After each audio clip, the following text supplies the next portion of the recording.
Good evening. I'm here to inform you about the death of Alexander Hamilton. You don't know who he is, you say. Well, I'm here to tell you. Alexander Hamilton was one of the first founding fathers of this country. But it seems that he had been almost, in a way, forgotten to history.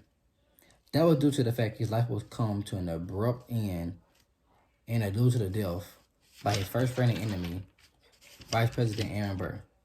The duel took place at Weehawkins Flats, across from Hudson River, at dawn. Aaron Burr called in his second hand, which was William Peabody, and they set up the agreements that him and Alexander Hamilton arranged, and later they wrote back and forth to each other, declaring the duel. When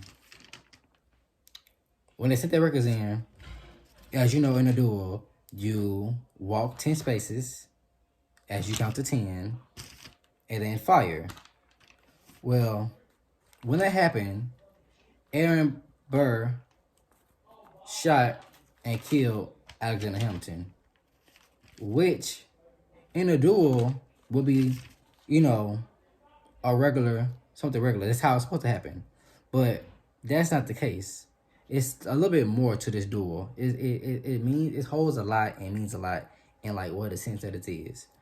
Because in a way, you could argue the fact that Aaron Burr wasn't only defending his honor in this duel, but you can also argue the fact that Alexander Hamilton may have lost the duel on purpose to end the life that he had attained. Well, to explain what I mean, Alexander Hamilton and Aaron Burr has a complicated and tragic history together.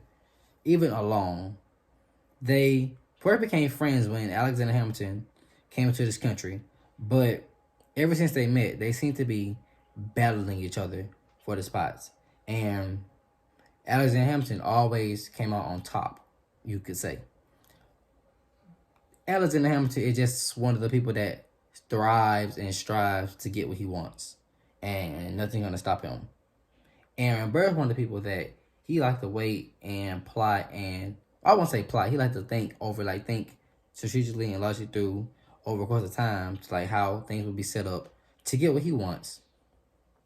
But through the course of history, the tables almost end up becoming flipped around in a way, which ended up leading to the duel, is what I mean. Because Aaron Burr, looking back through history, Aaron Burr seems to have been jealous of Hamilton.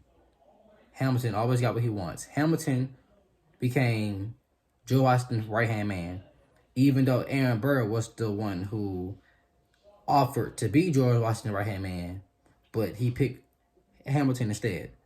And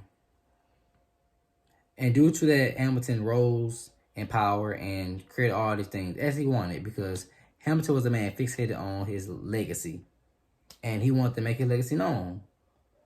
Even though the irony of it is his legacy was forgotten to history. But back on the duel. Once Aaron Burr killed Alexander Hamilton, it was a big deal, because Alexander Hamilton was known in the war as having a good eye.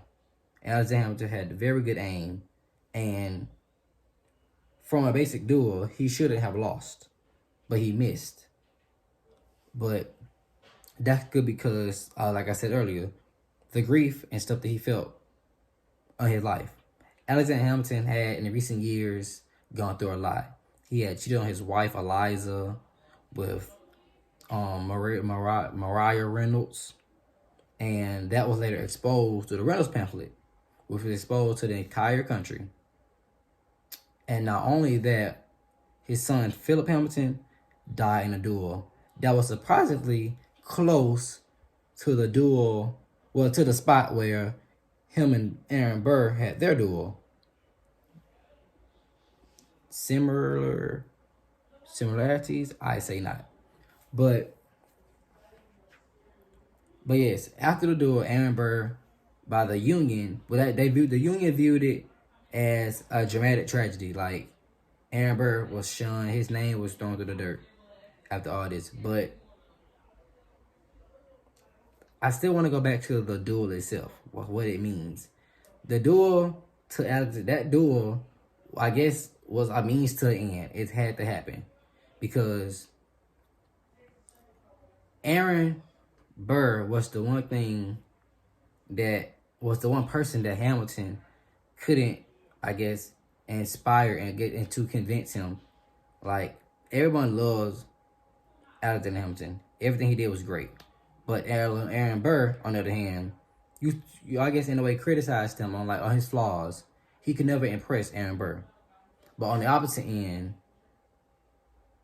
Aaron Burr could never get what Alexander Hamilton got because he wasn't striving, and I guess in a way like he wasn't a very forward person thinking wise to like get what you want and stop no matter what comes his way. And over the time, it built a jealousy. And the final straw to Hamilton, I would assume, was when he was elected vice president. Because it came down to Alexander Hamilton's decision to, I guess, decide who fit enough to be president. And even though Alexander Hamilton did not like Thomas Jefferson, he sided with him becoming president because he said as someone he disagrees with, he do see as a leadership that he has good, strong viewpoints and he knows what he wants. While Hamilton never knew what Aaron Burr wanted out of life. Aaron Burr was the type of person that kept it to himself, which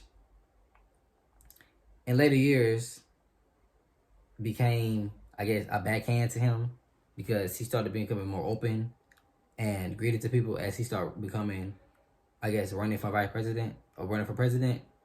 And it all was shut down by the one person he could never beat. So, in a sense, the duel was a means to the end. If you get what I mean by that. Aaron Burr had, I guess, to him, stopped the one thing that's holding him back.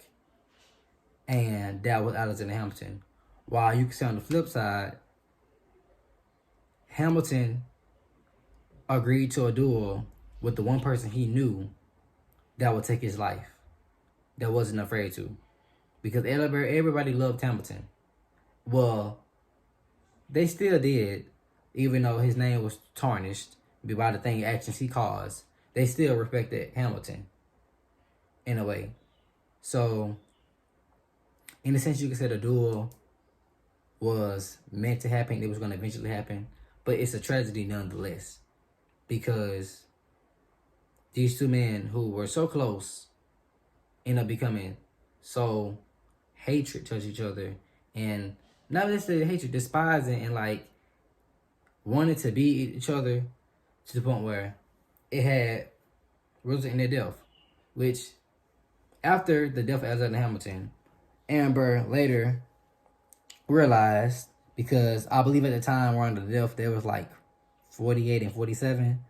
Later years, maybe around 50, 60, Aaron Burr realized that maybe if he should have just thought about it and really looked things through, him and Alexander Hamilton could have been in the world together, thriving at different paces, but still together.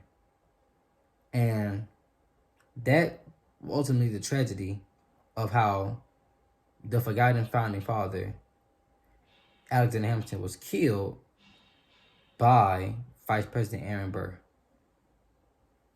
So, no matter if it's your first friend or not, later on, they could become your enemy. Which is, I would say a good, not really a good, like listen to, you have learned from that point in history to like, on both ends, watch who your surroundings are. Don't trust people. Keep your mouth closed. Don't say as much you need. But at the same time, love yourself. Don't be what somebody else wants. That was ultimately why all that tragedy happened with Aaron Burr and Hamilton. But thank you Let me speak about a topic that I do thoroughly find interesting. And thank you for your time.